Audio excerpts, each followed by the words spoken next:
తాకట్లో ఉన్న మీ బంగారాన్ని విడిపించి ఆ రోజు ఆన్లైన్ రేటుకి కొంటాం. Sharma gold company.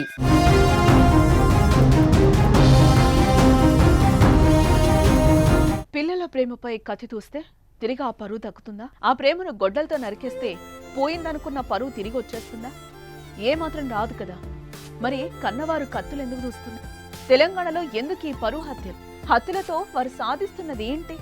తాజాగా పెద్దపల్లిలో యువకుడి హత్య వెనుక ఏం జరిగింది అసలు?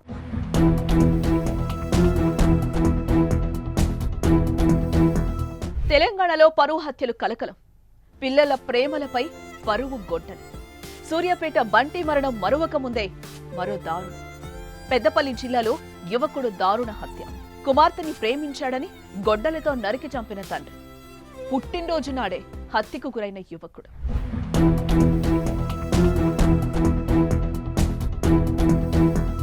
నల్గొండలో 5 ఏళ్ల కిందట ప్రణయ్ హత్య. ఇటీవల ఇబ్రహీంపట్నం సమీపంలో సొంత అన్న చేతిలోని చెల్లి హతం. గత నెలలో రక్తపు మడుగులలో మాల బంటి మరణం. వీరందరి హత్యలకు ఒక్కటే కారణం, అది ప్రేమ. ఎస్, కులాంతర ప్రేమలు వీరి ప్రాణాలు పోయేలా చేశారు. వీరు ప్రేమించిన యువతుల కుటుంబ సభ్యుల చేతిలో కిరాతకంగా చంపబడ్డారు. ఇప్పుడు వీరి సరసన చేరాడు పెద్దపల్లి జిల్లాకు చెందిన సాయి కుమార్. ఆ యువకుడిపై ప్రియురాలి తండ్రి గొడ్డలితో కిరాతకంగా సాయిని నరికి చంపేశారు.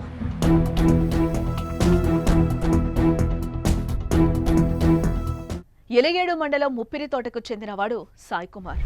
అదే గ్రామానికి చెందిన ఓ యువతితో ఏర్పడిన పరిచయం అది కాస్త ప్రేమగా మారింది. 2 ఏళ్లుగా ప్రేమించుకుంటున్నారు. కానీ వారి కులాలు వేరు కావడంతో యువతి తండ్రి ముత్యం సదయ్య వారి ప్రేమకు అడ్డుపడ్డాడు. అటు కన్న కూతురికి, ఇటు సాయి కుమార్కి ప్రేమ పేరు ఎత్తితే మర్యాదగా ఉండదని హెచ్చరించాడు. కానీ ఆ హెచ్చరికలు వారి ప్రేమను విడదీయలేదు. తరచూ మాట్లాడుకోవడం, వీలు కుదిరితే కలుసుకోవడం జరిగేది. మార్చి 27న సాయి కుమార్ పుట్టినరోజు. పెద్దపల్లిలోని హాస్టల్లో ఉంటూ డిగ్రీ 2nd ఇయర్ చదువుతున్న ప్రియురాలను కలిసి పుట్టినరోజు వేడుకలు జరుపుకున్నాడు. ఈ విషయం యువతి తండ్రి సదయ్యకు తెలిసింది. అదే రోజు రాత్రి స్నేహితులతో కలిసి కేక్ కట్ చేశాడు సాయి కుమార్. ఆ సమయంలో ఎంతో సంతోషంగా ఆనందంగా గడిపాడు.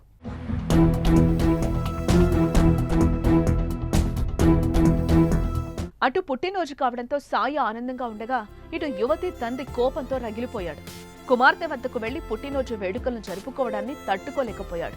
ఎలాగైనా చంపేయాలని భావించి రాత్రి 10 గంటల సమయంలో గొడ్డలి పట్టుకుని బయలుదేరెళ్లాడు. స్నేహితులతో కలిసి ఉన్న సాయి కుమార్ పై ఒక్కసారిగా దాడి చేశాడు. తనను చంపొద్దని వేడుకున్నా వినలేదు. సుమారు 200 మీటర్లు వెంటాడి సాయి కుమార్ ను హతమార్చాడు. అనంతరం అక్కడి నుంచి వెళ్లిపోయాడు. వెంటనే సాయి కుమార్ ఆసుపత్రికి తీసుకెళ్లి చికిత్స అందించినా ప్రాణం దక్కలేదు.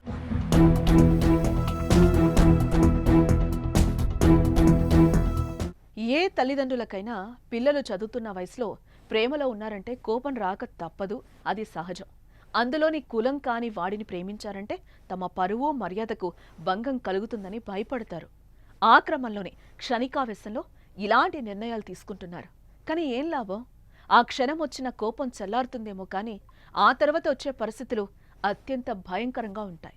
హత్యతో పోయిన పరువు మరింత పోతుంది కదా. నలుగురికి తెలిసిన ప్రేమ గ్రామం, మండలం, రాష్ట్రం దాటి నిపిస్తోంది కదా. కట్ చేస్తే జైలు జీవితం, కుటుంబం చిన్నాభిన్నం.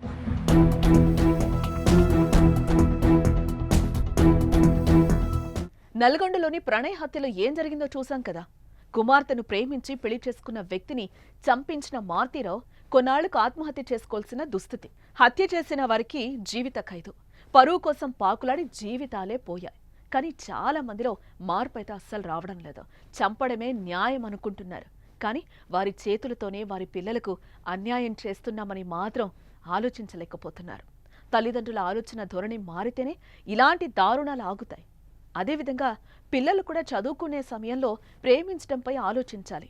తర్వాత ఎదురయ్యే పరిస్థితులపై అవగాహన ఉండాలి. ప్రేమను నిరాకరిస్తే చనిపోవడం కూడా కరెక్ట్ కాదు. మరి పరువు హత్యలపై మీ అభిప్రాయాన్ని కామెంట్ చేయండి.